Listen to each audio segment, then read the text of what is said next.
Bonjour, bienvenue sur la meilleure chaîne au monde. C'est la première fois que vous êtes là, bienvenue, vous êtes un des pionniers, vous venez de découvrir de quoi célébrer à soir, parce qu'on s'entend dire que ça n'arrive pas tous les jours de découvrir de quoi d'aussi bon que Perspective Animée. Et si vous êtes de retour, re-bienvenue à la famille. Et oui, mesdames et messieurs, parce qu'on est une famille ici sur Perspective Animée. Si jamais tu dis, mais moi aussi, j'aimerais ça avoir une famille, abonne-toi, joins-toi à la communauté. Tu es une grande famille où tout le monde se parle constamment, on se flatte. Même, tu fais des massages gratuits. Ça sonnait plus bizarre. Dans ma tête, ça sonnait pas bizarre. À l'oral, ça sonnait weird, hein? Donc on va passer à autre chose. On va parler aujourd'hui de Homunculus, qui est un film. C'est un film, c'est des images qui se succèdent en essayant de faire une histoire. Pas tout le temps, mais des fois, il essaye. Dans ce cas-ci, je pense que oui, ça faisait une histoire. Donc c'est un live action qui est une adaptation d'un manga du même titre. Fait, déjà, un point pour l'adaptation. C'est le même titre, c'est fou raide. Donc, dans le fond, moi, personnellement, j'ai pas lu le manga. Je peux pas vous donner des trucs disant comme est-ce que c'est une bonne adaptation, oui ou non? Non, je peux pas vous le dire. De toute façon, c'est jamais bien reçu une adaptation, à part Gintama. À part ça, là, quand est-ce que c'est arrivé? Jamais. Je suis sûr qu'à quelque part dans le monde, il y a quelqu'un qui lit la Bible et dit c'est une mauvaise traduction, une mauvaise adaptation. Dans l'original, c'est pas du vin qui tourne dans l'eau, c'est de la motion canadienne 67. Pour ceux de France qui savent pas c'est quoi une Molson canadienne 77, c'est une bière dans le fond qui fait 77 calories. Et qu'est-ce qui est le fun avec cette bière-là? Si t'as même pas besoin de te demander si tu une Molson 67, tu le goûtes le manque de calories, c'est fou, elle. Ok? Donc, exactement. J'ai vu du monde qui chialait sur l'adaptation. Moi, ça m'intéresse pas ce genre de choses-là parce que je trouve que le monde dans ce genre de situation-là, il stick un peu trop sur dire comme oh, mais c'est pas. Non, c'est pas comme dans le premier, c'est pas exactement pareil. Ça va être différent. C'est sûr que ça va être différent. C'est ça. C'est ça un truc. Puis en tant que tel, je pense que les adaptations même devraient jamais être considérées comme oh, est-ce que c'est pareil comme l'autre histoire, mais plus comme qu'est-ce qu'il arrive à faire dans ce schéma-là, qui est dans cet univers-là, avec ces personnages-là, cette manière d'être construit-là. Et je trouve que le film se vaut sur un 2 heures. Ça va. C'est circulaire, moi j'ai pas lu le manga, j'avais pas besoin d'autres informations pour comprendre. Puis ça c'est super, je pense, important pour une adaptation, parce qu'une adaptation c'est pour aller joindre du monde qui t'aurait pas rejoint à la base aussi, d'une autre manière. Et surtout, je trouve que dans ce cas-là, c'est l'auteur même, c'est l'auteur du manga qui a écrit le live action. Fait que s'il voulait changer les choses, qui change les choses, il a le droit, il fait ce qu'il veut, c'est son œuvre, ok? Et sincèrement, je trouve qu'il y a même quelqu'un que j'ai vu qui chialait qui disait un manque de substance, ok? Des choses plus substantielles qui ont été passées par-dessus. Ben oui, c'est 15 tomes. Le Homunculus, c'est 15 tomes. Le film fait 2 heures. Fais le calcul rapide, et oui, il va te manquer des choses. C'est moi, par exemple, quand je lis un manga, ça prend environ 1 heure par manga. Des fois, ça prend 40, des fois, ça prend 1 heure et demie, peu importe, ok? On va dire une moyenne 1 heure. Ça veut dire que c'est 15 heures. Prends 15 heures, mets-le en deux, puis dis-toi, il n'y a pas les 13 heures qui manquent. Je trouve ça innocent. Un peu cave, même. Donc, je dirais que moi, je vais juste le juger par rapport à ce que c'est. On commencera pas à avoir une discussion en se disant mais non, mais c'est parce que c'est pas exactement comme dans le manga. Je trouve même si j'avais lu le manga, c'est pas important de parler de ça. Donc, revenons-en à c'est quoi l'histoire. Donc, en fond, c'est Homunculus qui a été écrit par Hideo Yamamoto, qui est un mangaka né le 23 juin 1968 dans la préfecture de Saitama. Par contre, il a encore tous ses cheveux, donc on voit qu'il n'est pas très dédié à sa préfecture. Joke de One Punch Man. Donc, ouais, exactement. Donc, qui est connu aussi beaucoup pour son œuvre de Ishi le Tueur. Moi, personnellement, quand j'ai vu ce nom de cette série-là, je fais comme oh, j'ai peur. Parce que sur la chaîne, pour ceux qui ne savent pas, si vous êtes débutant, ou même si vous ne le saviez juste pas, il n'y a pas de honte à ne pas savoir les choses. On est trois, ok? Il y a moi, Tano, il y a San, One Wolf et il y a Ishi. Donc, Ishi n'est pas souvent là. Et puis là, il y a une série qui s'appelle Ishi le Tueur. J'ai pas eu peur. J'ai pas fait comme ah, c'est là, c'est pour ça qu'il fait pas de vidéo. Il va tuer du monde. Donc, exactement. Donc, ce film-là aussi a été mis en live action. 2 live action. Vous savez ce qu'on dit? Jamais 203. Donc, j'ai regardé dans ces séries. Pourquoi pas faire un live action de la série Voyeur? Oui, c'est ce que vous pensez. C'est une série par rapport à du monde qui sont voyeurs. Donc, je sais pas trop. Comment ça serait? Je l'ai pas lu. Peut-être que c'est bien ou peut-être que c'est dégueulasse. Je le sais pas. Mais ça me faisait rire, la prémisse. Et ça vous fait pas rire? Ok, donc passons à autre chose.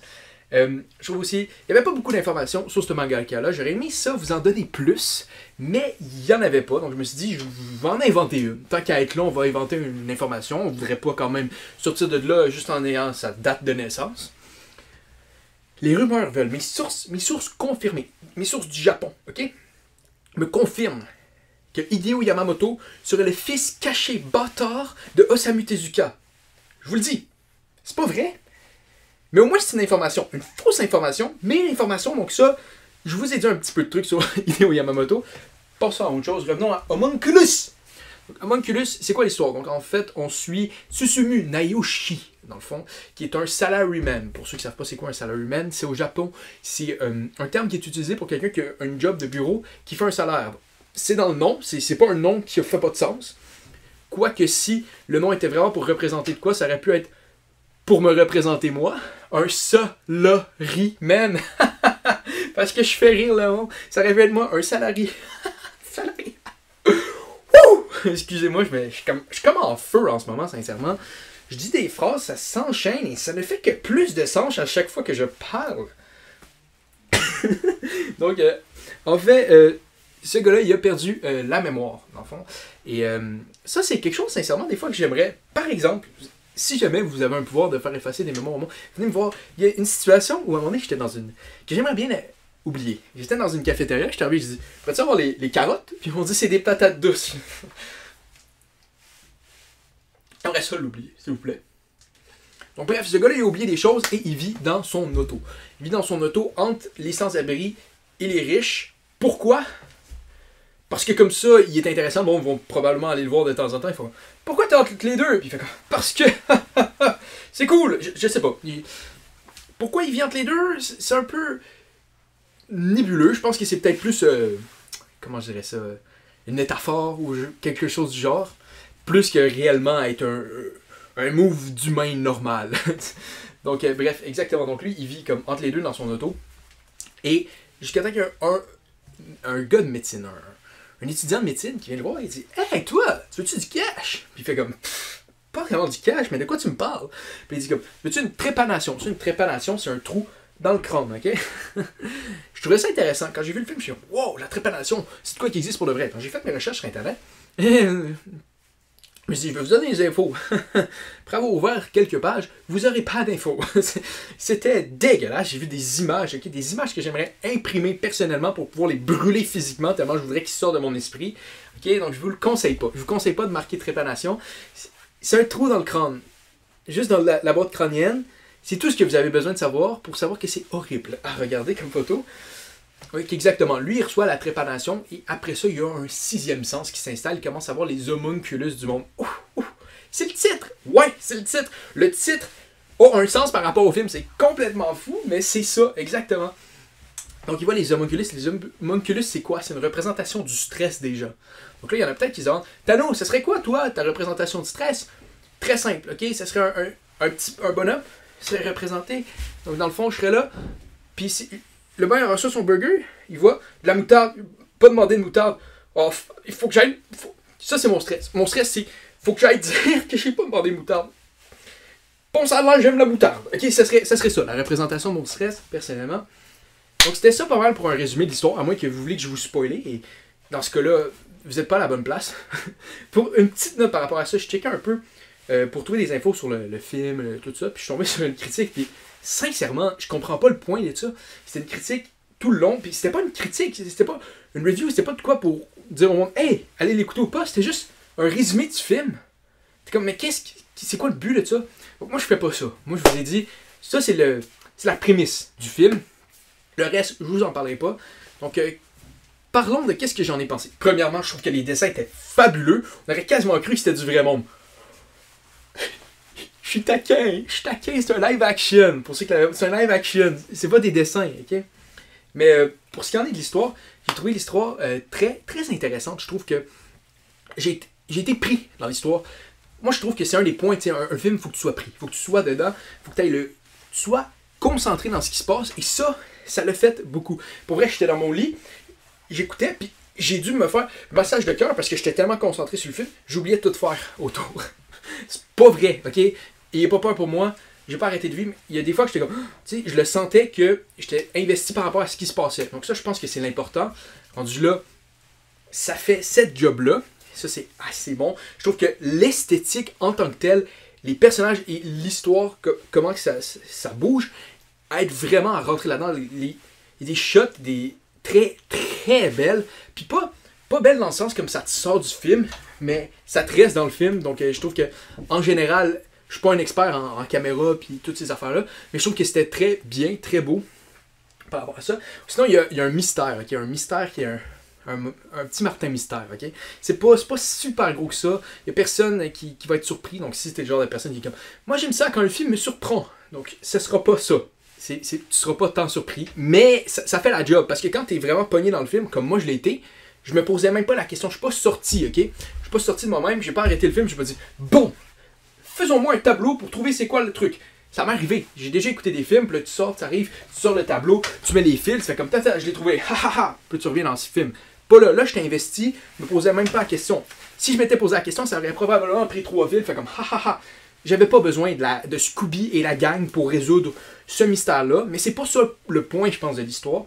Je pense que l'histoire est vraiment de quoi de très intéressant par rapport à la vie en général, la vida de loca.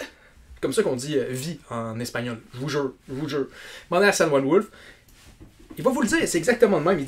Il me dit ça souvent. Okay? À chaque fois que je parle à San Juan, il fait mon Dieu que t'es bon en espagnol. Donc faites-moi confiance. C'est exactement ça comme dit. La vida de loca. Ça veut dire la vie en espagnol. C'est tellement calme. Mais exactement. Donc il est un peu vide par rapport à ça. Donc lui, il vit un peu juste pour respirer. Puis je sais que tout le monde a vu un peu pour respirer dans le fond.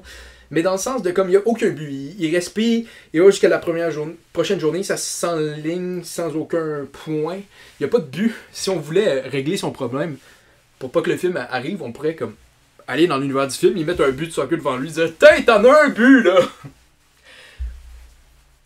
Ouais. Je trouve cette blague-là est assez bonne que ça mérite un pouce bleu. Et si vous l'avez pas aimé la blague, vous pouvez mettre un pouce bleu ironique. Je vais comprendre que c'était méchant votre pouce bleu. Donc, exactement, il n'y a pas de point. Puis je trouve que c'est quand même de quoi de. Relatable. Que tu peux sentir. Je pense que ça arrive. Moi, personnellement, ça m'est déjà arrivé à un moment dans la vie. Je pense pas toute une vie où t'es comme 100 points et t'es comme je suis un zombie. Pas exactement ça, mais moi je peux dire, il y a un été personnellement où je travaillais à une entreprise. Je nommerai pas l'entreprise, BMR, mais je la nomme, mais ça n'a rien à voir, ok? Ça n'a rien à voir avec l'entreprise, c'est juste le concept de cet été-là où je faisais juste travailler. Je travaillais dans un entrepôt, je me levais tôt le matin, j'arrivais, puis là je faisais ma job, je sortais de la job, j'étais épuisé, j'écoutais des mauvais animés en ligne, je faisais pas mal à rien, j'étais juste comme là, en tant que tel. Fait que moi je pense que c'est quelque chose de. C'est pas mal de même que le personnage est à ce moment-là de l'histoire. Ça, je trouve ça intéressant parce que c'est quand même un sentiment qui peut être vécu dans la vie. Tu sais, je sais pas si ça arrive à tout le monde. Moi je peux juste dire, mon expérience personnelle, ça m'est arrivé. Tu sais, j'étais pas. Je veux juste clarifier les choses, j'étais pas comme en dépression, peu importe. Je veux juste dire, comme c'était juste les jours s'enchaînaient sans vrai point. Ok? Donc exactement. Je trouve que c'était intéressant par rapport à ça. Je trouve que le film, je le conseillerais à du monde qui aime ça. Mettons, des petits mystères, de quoi d'un peu glauque, une cinématique très sombre, mais vraiment belle visuellement, avec une prémisse d'un sixième sens quand même bien. Je vous le proposerais. Si jamais vous êtes le genre de personne qui est comme je veux de la baston, je veux qu'ils se bastonnent, je veux des gants de chess qui crient leurs attaques. C'est pas ça. Quoique, est-ce que ça rendrait... Non, ça rendrait pas ça meilleur. Ce serait juste bizarre. Tu vois juste le gars qui voit des esprits. C'est psychologique, ok? Il y a des batailles psychologiques. Pas vraiment. Il n'y a pas vraiment de bataille. Rien de ça. Tout est psychologique. Tout est dans la manière de vivre les émotions et ce genre de choses-là. Donc si c'est ce qui vous attire, allez-y vers là. Je veux dire, c'est pas le meilleur film de l'histoire. C'est réellement pas le pire. Il y a pire. Genre, le live action de Death Note. Mais c'est pas le meilleur. C'est un bon film. C'est bon. Ça fait la job. Si mettons t'es sur Netflix en ce moment, t'es comme qu'est-ce que j'écoute? Homunculus ou Kissing Booth? Homunculus. À moins que tu sois dans un mood de dire comme j'aime ça rire ironiquement de films vraiment bizarres avec des prémices un peu weird et des personnages complètement fucked up. Donc ça, je parle du Kissing Booth, là, pas de Homunculus. Donc c'était très intéressant par rapport à ça. Je vous le conseille. Si vous cherchez de quoi écouter, je vous dirais pas. Ok. Si vous avez une liste de trucs à lire, lire, voir, peu importe, je vous dis pas arrêtez tout ce que vous faites et mettez-le premier. Je vous dis mettez-les dans la liste et arrivez-y un jour. Exactement. Pour ce qui est du manga, je vais peut-être le regarder parce que j'ai trouvé vraiment comme la prémisse le fun. Puis j'ai vu des panneaux, des dessins, puis c'était beau. C'était vraiment beau. Donc Si le monde en plus ils disent que l'histoire est meilleure dans le manga, je vais peut-être le checker. Mais il y a tellement de choses qu'on peut lire dans la vie, comme par exemple Victor Hugo, meilleur mangaka de tous les temps. On va finir là-dessus, parce que là je suis en train de dire que Victor Hugo est un mangaka et je suis pas sûr qu'il faisait des mangas. Corrigez-moi si je me trompe, là, mais... ok. Abonnez-vous à la chaîne si vous voulez faire partie de la famille. Et oui, mesdames et messieurs. Si vous avez aimé la vidéo, likez-la. Si vous n'avez pas aimé la vidéo, dislikez-la, mais avec amour. Soyez pas méchant. Soyez comme... J'aime pas la vidéo, mais je te respecte. Soyez pas comme... T'es une merde! Si vous n'avez pas aimé la vidéo, ouais, je l'ai rattrapé au vol. Oui. Si vous vous posiez la question, oui, je portais mon Windbreaker sans manche. Parce que j'étais un peu trop influençable. J'ai écouté du One Piece, j'ai écouté Tokyo Revengers. Mickey, il porte ça de même. Puis je suis comme, je suis Mickey. Oui, je suis Mickey. Donc, abonnez-vous. Laissez un commentaire si vous l'avez vu. Si vous avez des questions par rapport à Outro, peu importe. Ok. Si vous avez des suggestions de films aussi, de séries, de peu importe. Tout ce qui est japonais. Même pas japonais. C'est pas très important. Ok. Juste. Si vous avez des suggestions, donc dites-moi là. On va se voir à la prochaine fois, ou pas, si c'était votre seule fois sur la chaîne. Si c'est votre seule fois que vous étiez sur la chaîne, je voudrais vous remercier d'être venu. Je voudrais vous remercier de repartir. Et ayez une bonne vie. Sincèrement, ayez une bonne vie. Avec amour et tendresse, de la part de toute l'équipe de Perspective Animée. Au revoir tout le monde.